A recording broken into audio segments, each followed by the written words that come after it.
pero también es cierto de que hay unas distorsiones sumamente grandes que no sé cómo explicarlas. Específicamente, por ejemplo, todos estamos enterados de de sueldos de jugadores, hablando específicamente del fútbol. Yo no entiendo cómo un sistema capitalista le va a pagar 200 o 100 millones de euros a una persona. Realmente es algo escandaloso. ¿Ya? Y ahí sí de verdad está completamente distorsionado. Es decir, también tiene unas fallas muy protuberantes. Sí, y de hecho es un problema tan serio que no sabemos a dónde va a parar ese mercado del entretenimiento, en el caso específico del fútbol, donde hay una desigualdad terrible, ¿verdad? A un investigador muchas veces le faltan los recursos que a estos deportistas les sobran, que quedan con dinero de por vida. Pero es precisamente una de las imperfecciones del sistema debido al pecado nuestro, la ambición y lo que consumimos. Ahora, ¿por qué se pagan esos sueldos? Porque se consume ese producto, el producto, el producto del fútbol como tal, se vende muy bien, lo compran muy bien y en consecuencia lo pagan muy bien. Ahora, que es inmoral la gran cantidad de dinero que se paga en eso, bueno, eso nos toca evaluarlo éticamente si por jugar muy bien, si por jugar muy buen fútbol se debe ganar tanto dinero, ¿no? No sé si tienen alguna...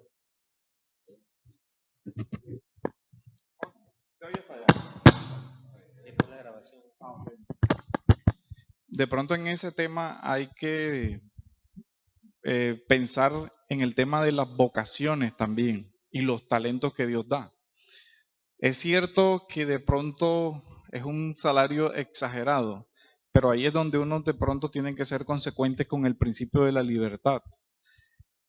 Ese jugador de fútbol escogió una vocación que lleva años de entrenamiento, porque cuando llegan pues a ser profesionales, por lo general estamos viendo un niño que desde los 5, 6, 7 años, y esa fue la vocación que él escogió y asumió un riesgo libremente de que le pudiera ir bien, así como a muchos jugadores pues nunca ganan y no les va bien. Entonces ese digamos que es un asunto de libertades personales, y aunque a mí en lo personal me escandalice el sueldo, lo cierto es que mientras él no lo obtenga ni robándolo, ni de una forma ilícita, pues bien por él, y yo tengo que buscar otra forma lícita de ganarlo. Entonces ahí es donde de pronto también hay una forma de que se convierte en mal que él tenga, porque de pronto no trabaja X cantidad de horas como yo lo trabajo, pero ahí hay más un punto de envidia que de producción. Ahora, hay que ver que los valores en economía muchas veces se nos han dicho que corresponden al valor trabajo. Esa fue la tesis de Marx. Pero ¿cuál es el valor trabajo de una obra de arte? Es un valor subjetivo. Si a mí me gusta, yo pago X o no. A mí me gustan los libros y de pronto a mí no me duele pagar si los tengo 300,000 pesos por un libro. Y otra persona me dirá, eso no vale nada porque pierdes el tiempo, porque lo compraste para ponerlo en tu biblioteca. Ok, pero lo compré con mi trabajo. ¿Cuál es el problema? O sea, ahora lo voy a leer, sí, lo voy a leer. A mí me gusta ese tipo de literatura y en fin, o sea, hay un asunto ya de ética donde, ¿qué es lo peligroso aquí? O la pregunta que yo haría, ¿tiene el Estado derecho a regular eso? A decirme, ahora, ¿quién paga eso? El que va al estadio. Usted tiene derecho a no ir al estadio. O el que tiene televisión y ve el partido. Usted es libre de decir, hombre, yo no voy a participar en esa banalidad, apago el televisor, no compro la boleta. Pero hace a esa parte de las libertades personales que digamos es uno de los temas más complicados con relación al poder y preocupa porque puede que al jugador le prohíban ganar más, ok, ¿y por qué a mí como abogado no me puede el Estado prohibir ganar más? Si ya permití que se lo quitaran a él esa libertad de ganar X, ¿por qué después puedo chistar cuando a mí como abogado me lo quiten? Es el tema. Ahora hay una papeleta, no sé si sea verdad o sea mentira, en donde se quiere bajar los sueldos a los congresistas. Eso es peligroso. Es peligroso. Que no trabajan, que no sé qué. No lo sé si trabajan o no trabajan. De seguro algunos se duermen, como usted quiera. Pero no creo que sea una buena idea y no es un buen mensaje enviar y decir que le recorten los salarios a los congresistas. Lo que pasa es que inclusive de pronto nosotros partimos de un tema de justicia en el sentido de ver que la pobreza o millones de niños mueren de hambre mientras otros se ganan tantos millones de dólares al año, y uno hace comparación y dice, bueno, pero ¿cómo Dios puede permitir esto? Pero aún creo que dentro de eso la soberanía de Dios está ahí detrás, porque la Biblia dice que Dios es el que da el poder para hacer las riquezas. Y es necesario que hayan ricos para poder sostener la misma economía de un país. Y estos hombres que son ricos invierten de esa misma riqueza en la sociedad donde están, generan empleo y traen también estabilidad en muchas familias que se benefician de eso. Pero del otro lado también está el desequilibrio con relación a la necesidad y al hambre y a la hambruna que pasa mucha gente, entonces uno hace el contraste, pero eso siempre va a estar. Jesús dijo, los pobres estarán con vosotros todo el tiempo. Y pueden hacerle bien cuando quieran. Y pueden hacerle bien cuando quieran. Me parece que, precisamente hablando de Colombia, hay uno de los problemas fundamentales. Jorge, espérate un segundito para que te pasen un micrófono.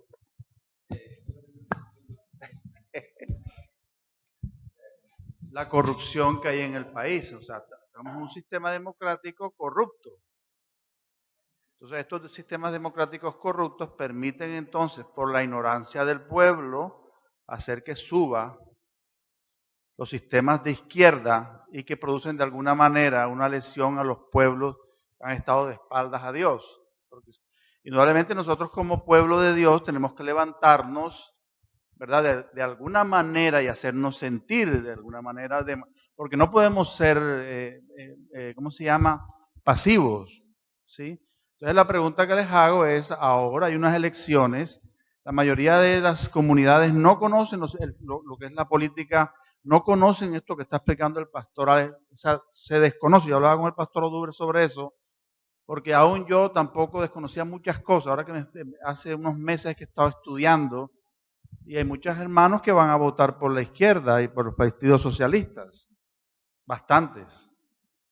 Entonces, al desconocer el fundamento que aquí se está explicando, que yo sé que se podría explicar más adelante con una conferencia mucho más amplia, nuestro pueblo está, ¿verdad?, apoyando a alguien que es contra el Mesías y contra el cristianismo y contra todo lo que la Biblia enseña. Y eso pasa así, hermano, y está pasando. Yo tengo un hermano allá que está donde Petro hoy. Yo le explicaba a él hoy lo que tú explicas. Y ahí está. ¿Por qué? Porque normalmente la Biblia tiene ideas de justicia social, ¿verdad? Pero esa justicia social es a través de como se explica, a través de la democracia. Nosotros queremos saber que tenemos una misión muy importante, es de educar al pueblo en este sentido.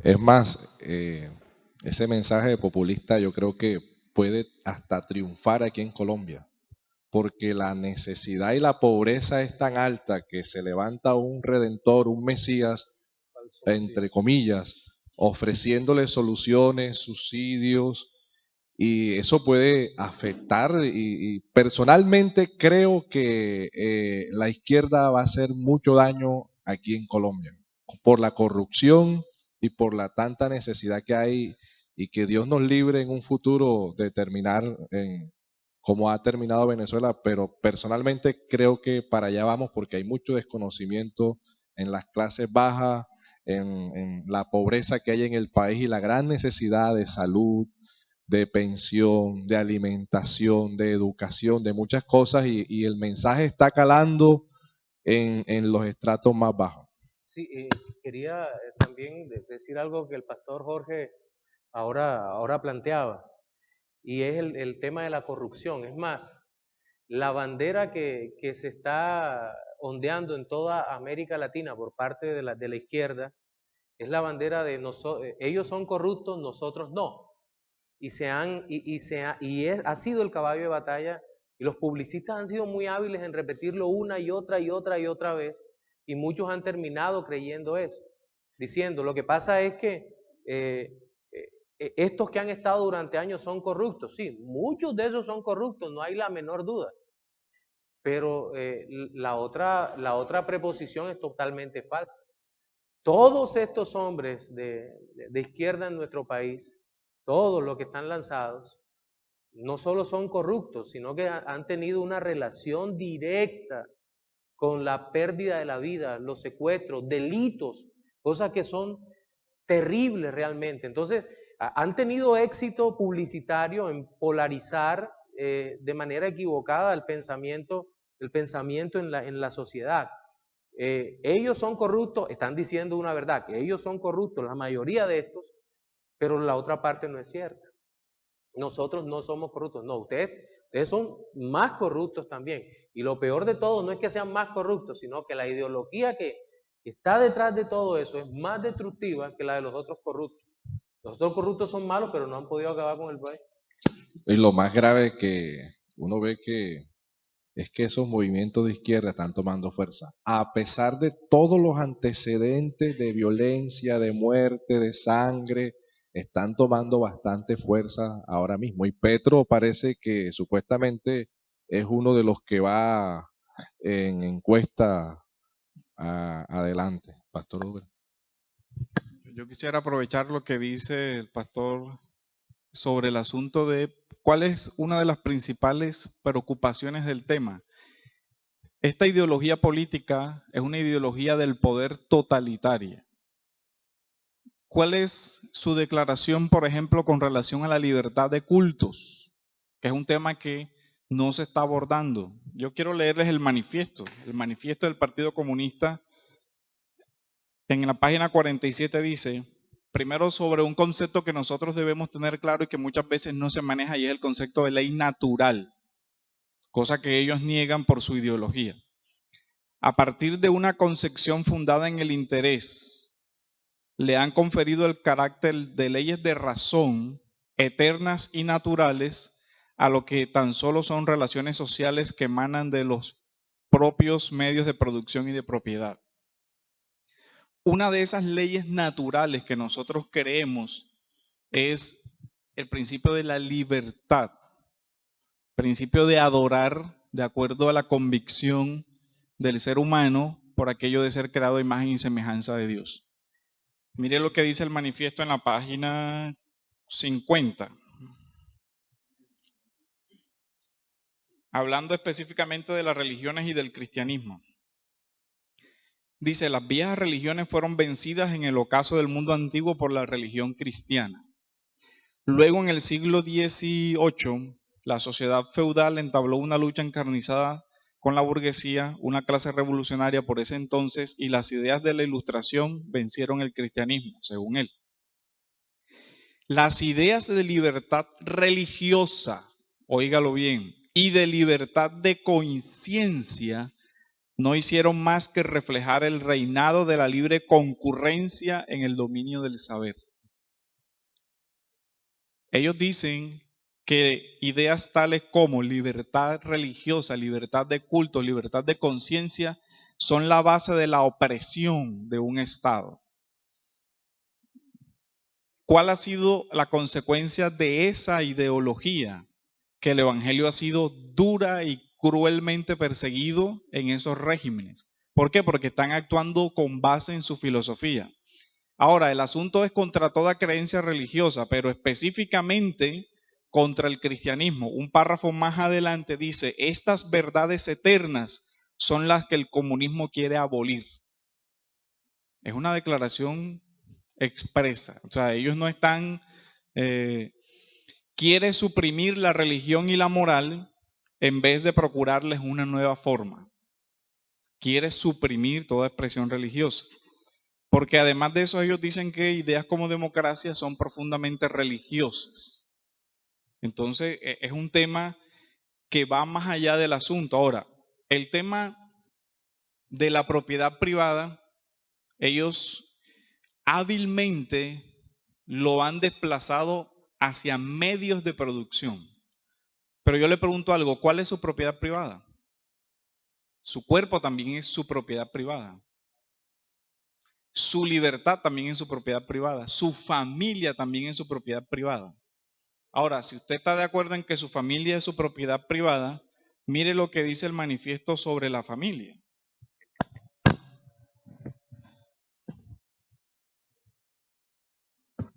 ¿Qué influencia ejercerá el régimen social comunista en la familia?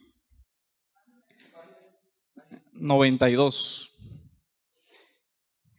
Bueno, las relaciones entre los sexos tendrán un carácter meramente privado, siendo asunto exclusivo de las personas que intervengan en ellas sin que haya motivo para que la sociedad tenga injerencia alguna. Eso es posible gracias a la supresión de la propiedad privada y la educación de los niños por la sociedad, con lo que se destruyen las bases del matrimonio actual ligadas a la propiedad privada, la dependencia de la mujer respecto del hombre y la dependencia de hijos respecto a los padres. Ahora la pregunta es, ¿sigue vigente esas concepciones ideológicas en el socialismo actual? ¿Siguen vigentes? Totalmente. ¿Siguen proponiendo la educación por el Estado? Entonces, ahí hay muchos aspectos que si uno se detiene a pensar cuáles son las implicaciones de la negación de una ley natural, cuáles son las implicaciones de la libertad, de la negación de libertad de cultos y libertad de expresión. O sea, digamos, es un asunto. Ahora, el tema es que ellos legitiman el uso de la violencia para imponer toda esta ideología. Y han sido consecuentes. Nosotros sabemos que las guerrillas de América Latina, eso no está de más. Hace parte de la declaración del manifiesto del Partido Comunista también. Y esas ideologías, aunque se han matizado, siguen causando gran impacto todavía. Ahora, otro punto, el tema de la justicia. No sé si me das un momentito acá. No, yo tengo el micrófono acá. Hay un tema que, con relación a esta parte del Estado como un todo, que de pronto las clases o los pobres, los más afectados por la falta de recursos, no alcanzan a ver. Y ahora el pastor Odure hablaba sobre la educación. Y resulta que hemos tomado la educación como un derecho. La educación no es un derecho, cuidado. La educación no es un derecho. Pero ¿qué pasa cuando el Estado lo convierte en un derecho? Viene el siguiente paso, hagamos la educación gratuita para que todos tengan acceso a la educación. Derecho a la educación, y aquí está la educación que yo te ofrezco, dice el Estado, que es la educación gratuita. Segundo, bueno, luego viene la obligatoriedad. Usted no puede estudiar allá, sino donde el Estado provee la educación con la ideología que el Estado da. Entonces todo va allí unido. ¿De quién es la obligación de educar? De los padres. Los padres somos los que tenemos la educación porque son nuestros hijos. Mis hijos no son del Estado. Mis hijos son mis hijos. Dios los ha puesto bajo mi cuidado. Y yo soy responsable por cuidar de mis hijos. Fíjense, cuando, como dice Axel Kessler, cuando el Estado empieza a dar y esto se vuelve un derecho, después es imposible, es políticamente inviable retirarlo. Con eso debemos tener muchísimo cuidado. Quería hacer ese paréntesis ahí, pastor. Es el tema de la justicia. Yo quiero que leamos Levítico 19:15. El texto dice así: no harás injusticia en el juicio, ni favoreciendo al pobre, ni complaciendo al rico. Con justicia juzgarás a tu prójimo. ¿Cuál es el concepto de justicia ahí? Si tú eres rico y te robaste algo y la pena es de 10 años, 10 años. Si tú eres pobre y te robaste algo y la pena es de 10 años, 10 años. Punto. Si tú eres rico y trabajaste 10 horas, ¿cuántas horas te tienen que pagar? 10. Y si eres pobre y trabajaste 10 horas, ¿cuántas horas te tienen que pagar? 10. Ahora, ¿cuál es el tema ahí? ¿Cómo se está redefiniendo la justicia aquí? Muchas personas han utilizado el tema de justicia social para justificar la redistribución. Y ahí hay que tener cuidado. Porque ¿qué es lo que se está diciendo? Si tú eres pobre, hay que darte más. ¿Por qué? Porque eres pobre. ¿Cuál es la definición filosófica de justicia? La tradicional desde el derecho romano, dar a cada uno lo que le corresponde. Ahora, ¿cuál es la definición de justicia que estamos viendo aquí en Levítico? ¿Se parece o no se parece? Es la misma. No es porque sea rico que yo tengo que fallar en contra, ni porque sea pobre que tengo que fallar a favor. Ahora, con el tema de la redistribución, se ha hecho una generalización. Todo el que es rico lo ha sido injustamente. Entonces, con el término justicia social se está generalizando y se está diciendo todo el que tiene dinero hay que quitárselo porque su riqueza es injusta. Ahora, la pregunta es, ¿tiene el Estado el derecho de despojar a alguien? Ahí ese es el tema. Si ellos no formulan cuál es el origen de esa riqueza, lo primero que tú te tienes que preguntar ahí, ¿de dónde la sacó? Ah, él es rico porque él era narcotraficante, porque él era contrabandista, porque él tenía un negocio de trata de blancas, porque, en fin, de una forma injusta lo obtuvo, ok. No es de él, en principio no es de él la robó. ¿Qué hay que hacer? Quitársela y devolvérsela al que la obtuvo. Ahora, si esa persona no obtuvo su riqueza ni por violencia, ni por injusticia, ni por nada de eso, ¿de dónde tenemos nosotros la legitimidad para quitársela? Ahí hay un problema, ahí sí hay un problema ético, porque el Estado está justificando el despojo, despojar a alguien de su propiedad porque sí, porque a mí me parece que tú no debes tener. Pero la pregunta fundamental ahí es, ¿tiene el derecho el Estado o la colectividad de hacerlo? Si la Biblia dice no robarás, ¿implica no le robarás al rico o no le robarás al pobre? Pues no le robarás a ninguno de los dos. No puedes robarle a ninguno de los dos. Entonces ahí también es un punto de justicia social que hay que analizar, que cómo se está entendiendo el tema.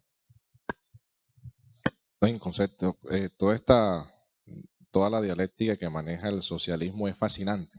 O sea, fascina a las personas y al que no sabe el trasfondo de todo esto. Y ahorita decía algo el hermano Jorge, es con relación a la educación. O sea, la iglesia ahora mismo no está preparada para dar este debate, o no se está preparando al interior, en sus miembros, en su iglesia, para tener este debate. Colombia ha entrado en algo que no estaba afrontando de una forma legal y abierta por medio masivo o por medio de comunicación, de televisión, de radio, donde uno ya ve abiertamente a un partido de la FARC que era ilegal, mostrando sus ideas, exponiendo su política y todo lo que quiere manejar. Entonces, la iglesia ahora mismo no está preparada para dar ese debate abiertamente y creo que ahí estamos fallando en esa parte. Jonathan y el pastor. Buenas noches. Más que una pregunta, es una pequeña aportación, basado en dos anécdotas pequeñas también. Y fue una vez en la universidad, yo hablando hablaba el profesor de economía, y él decía algo, como ustedes ya lo han dicho, de que la educación la salud era competencia del Estado y que ambas tendrían que ser gratuitas. Obviamente es un profesor con tintes socialistas y yo le pregunté, profesor, ¿usted estaría dispuesto a dar clases gratis? Él se echó a reír. Y él decía que por los recursos que tenía el Estado, que Colombia, que esto, que lo otro, en fin, no me supo dar una argumentación a la pregunta que le hice. Y la otra anécdota fue con un conocido que se quejaba del capitalismo, porque él decía que el capitalismo le abría las puertas a las multinacionales para que explotaran la tierra. Yo le decía, pero qué paradójico, tú trabajas en la Drummond y la Drummond, y por el capitalismo tienes empleo, yo le decía. O sea, y yo concluyo que todas esas ideologías están basadas en la envidia, porque no le encuentro otra explicación a eso. Muchos dicen, como ustedes decían, que es injusto de que uno gane más que otro. No, no es injusto, son según las competencias y los dones que tenga esa persona va a ser remunerada, ¿cierto? Y lo otro con respecto a lo que tocaban acerca del tema de la política, es que lastimosamente, no sé si es por desconocimiento o lo hacen a priori, y es que esa parte del cristianismo socialista en realidad viene de la teología de la liberación. De pronto no quiero profundizar en el tema porque no hay tiempo, pero de pronto los pastores sí tocan ese tema. Y es que les recomiendo a los cristianos que no conocen acerca del tema de la teología de la liberación, les recomiendo que investiguen. Y se darán cuenta que es totalmente está lejos de la cosmovisión bíblica. Pastor Miguel Benavides. Ante lo claramente expuesto por el pastor Alexander y lo que se ha ventilado en estos breves momentos, a mí me surge la pregunta, sin caer en fanatismos, en extremos de ninguna naturaleza, ¿cuál debería ser la posición que adopte la Iglesia frente a esta terrible problemática de la cual no podemos ser ajenos? Se deben ventilar esos asuntos desde el púlpito, en foros como esto, en clases dominicales. ¿Cuál es lo que ustedes sugieren que la Iglesia debería hacer al respecto?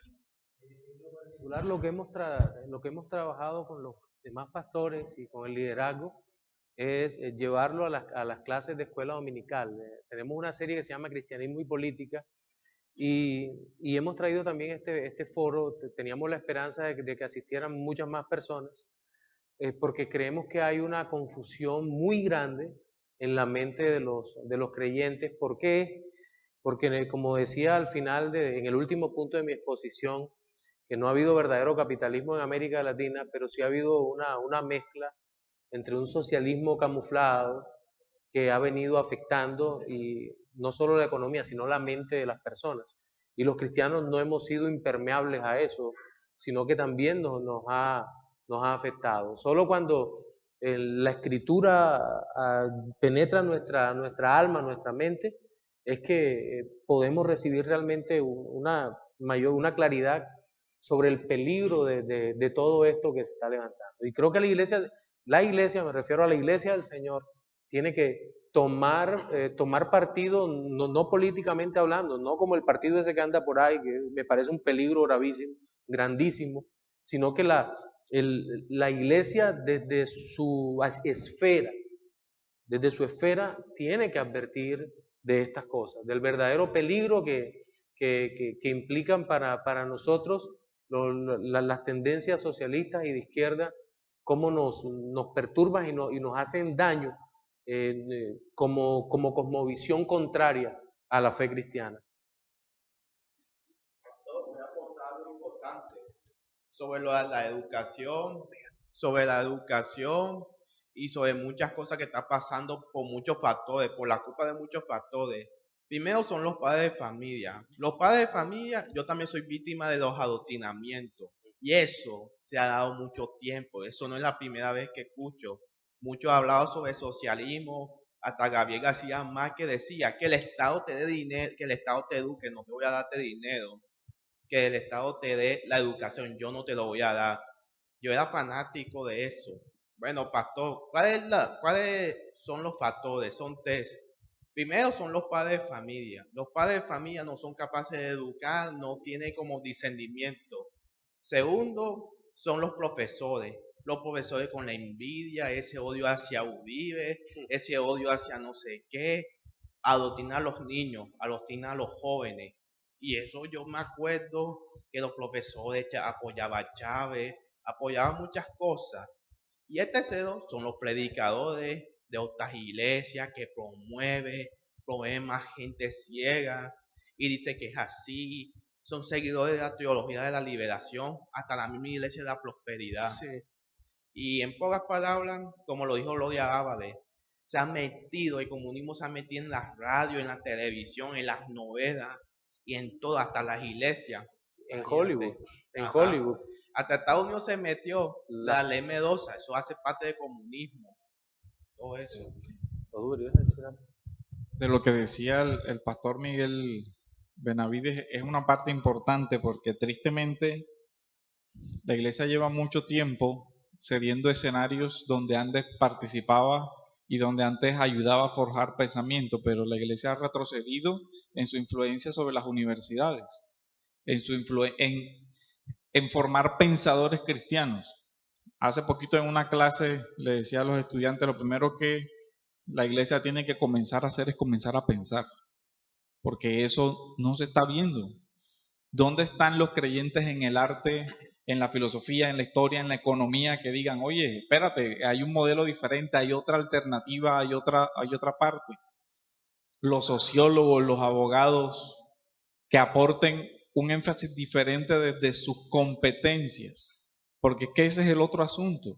Si bien es cierto, la iglesia en cabeza de los pastores tiene la responsabilidad de formar, también los profesionales creyentes deberían estar trabajando desde sus áreas de competencia para aportar y decir, espere un momentico, una persona con una seria cosmovisión bíblica y económica, explicar, mira, el mercado funciona así. Esta es la realidad. Lo otro es una utopía. Esto funciona de esta manera. El sociólogo decir, mira, esta es la realidad de nuestra sociología, esto es así. El cambio se puede dar desde esta perspectiva, de esta manera. Eso también influye en lo que decía Víctor. Es cierto, nuestras instituciones formativas han venido fallando desde hace mucho tiempo. En nuestros hogares no hay análisis de muchas cosas. En la universidad no se enseña a mucha gente a pensar, sino a repetir como loritos. Y uno ve que muchas personas ni siquiera saben la influencia de la televisión. Miren toda la influencia de toda esta doctrina gay por medio de la televisión. Pero muchas personas no se sientan a evaluar el contenido de esos programas. Y eso también es una cuestión crítica, de pensamiento crítico que tenemos que aprender a desarrollar. Esa parte apologética hay que hacerla. Y con relación a lo que decía el pastor Miguel, ¿cuál debe ser nuestra posición? Yo creo que si ahora mismo nos está viendo un socialista, nos va a tildar de derecha. Y eso va a ser inevitable, porque el exponer las verdades bíblicas siempre va a ir en contra de todo ese sistema.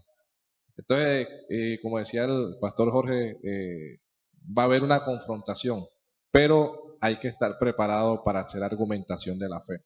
En los escenarios públicos, en auditorios de universidades, de donde se presente. Y lastimosamente en eso estamos fallando mucho. No sé si hay algo más, que solo tenemos 5 minutos más. Ya nos hicieron la señal los hermanos de audiovisuales. ¿Hay algún aporte más? ¿Alguna pregunta? Ok, entonces vamos a orar dando por concluido nuestro evento de hoy, dándole gracias a Dios. Le invito a estar sobre sus pies.